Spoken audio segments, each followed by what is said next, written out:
আপনার মূল্যবান জমির সঠিক পরিমাপ না হলে আপনি হয়তো নিজের জমির অংশ হারাতেও পারেন। অনেকেই জমি পরিমাপ করাতে গিয়ে ভুল সিদ্ধান্ত নেন, ফলে জমি নিয়ে বিরোধ, মামলা বা দখল সমস্যার মুখে পড়েন। আজকের ভিডিওতে আমরা জানব একজন জমির মালিক হিসাবে আমিন দিয়ে জমি পরিমাপ করানোর সময় কি কি খেয়াল রাখতে হবে। প্রথমেই রয়েছে সঠিক আমিন নির্বাচন। এজন্য সরকারি বা রেজিস্টার্ড আমিন নির্বাচন করুন। পরিচয়পত্র, লাইসেন্স বা নিয়োগপত্র যাচাই করুন। স্থানীয় ভূমি অফিস বা ইউনিয়ন ভূমি সহকারী কর্মকর্তার মাধ্যমে আমিন আনলে সবচেয়ে ভালো হয়। মনে রাখতে হবে, ভুল আমিন এবং ভুল পরিমাপ মানে আপনার জন্য ভবিষ্যতের বিরাট সমস্যা।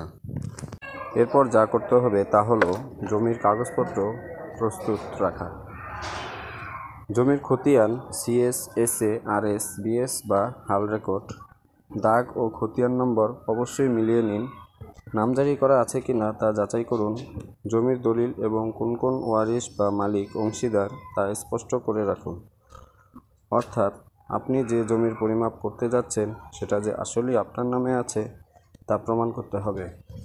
এরপর যা করবেন তা হলো সীমানা প্রতিবেশীদের উপস্থিত রাখতে হবে। পরিমাপের দিন পাশের জমির মালিকদের ডেকে নিন। যারা জমির চারপাশে আছে তাদের উপস্থিতিতে পরিমাপ হলে পরে বিরোধ কম হয়। তারা সাক্ষী হিসাবেও রেকর্ডে থাকতে পারে। অর্থাৎ সীমানা নিয়ে কেউ যদি ভবিষ্যতে বিরোধ তোলে তখন এ সাক্ষীরা আপনাকে রক্ষা করতে পারবে। সব কিছু ঠিকঠাক হয়ে গেলে এবার জমি পরিমাপের সময় আপনি নিজে অথবা একজন বিশ্বস্ত প্রতিনিধি অবশ্যই উপস্থিত রাখুন। আমিন যেসব জায়গায় মাপ নিচ্ছে, খুঁটি বসাচ্ছে সেটা ভালোভাবে খেয়াল করুন। পুরনো সীমানা চিহ্ন, গাছ, খুঁটি, কবর, পুকুর ইত্যাদি মিলিয়ে দেখুন। অনেক সময় আমিন অসাবধানতাবশত বা কারো চাপে ভুল জায়গায় পরিমাপ করতে পারে, সেটা সাথে সাথে ধরতে হবে। পরিমাপের যন্ত্র ও প্রমাণ।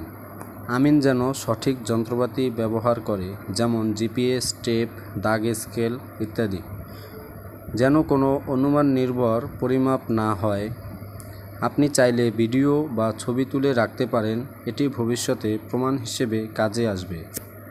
প্রতিবেশী, আত্মীয় যারা উপস্থিত ছিলেন তাদেরও স্বাক্ষর ও সাক্ষ্য নিন। অর্থাৎ পরিমাপ শেষ হলে আমিনের তৈরি স্কেচ বা নকশা ও রিপোর্ট বুঝে নিন, এটি খুবই গুরুত্বপূর্ণ। অতিরিক্ত সতর্কতা ও পরামর্শ। জমি নিয়ে আবেগ নয়, যুক্তি ও প্রমাণ দিয়ে সিদ্ধান্ত নিন। মেয়েদের ওয়ারিশ থেকে বঞ্চিত করা থেকে বিরত থাকুন। আইন ও ইসলাম দুটোতেই এটি অন্যায়। নামজারি, খাজনা পরিশোধ, দলিল সব হালনাগাদ রাখুন। অর্থাৎ কখনোই ঘুষ বা অনৈতিকভাবে জমির পরিমাপ করাবেন না। ভবিষ্যতে আপনি নিজেই সমস্যায় পড়বেন। জমির সঠিক পরিমাপ আপনার অধিকার, কিন্তু সেই অধিকার রক্ষা করতে গেলে আপনাকেই সচেতন হতে হবে। আপনার অজান্তে জমির 1 ইঞ্চি হারিয়ে গেলে সেটি হয়তো জীবনের সবচেয়ে বড় ক্ষতি হয়ে দাঁড়াতে পারে।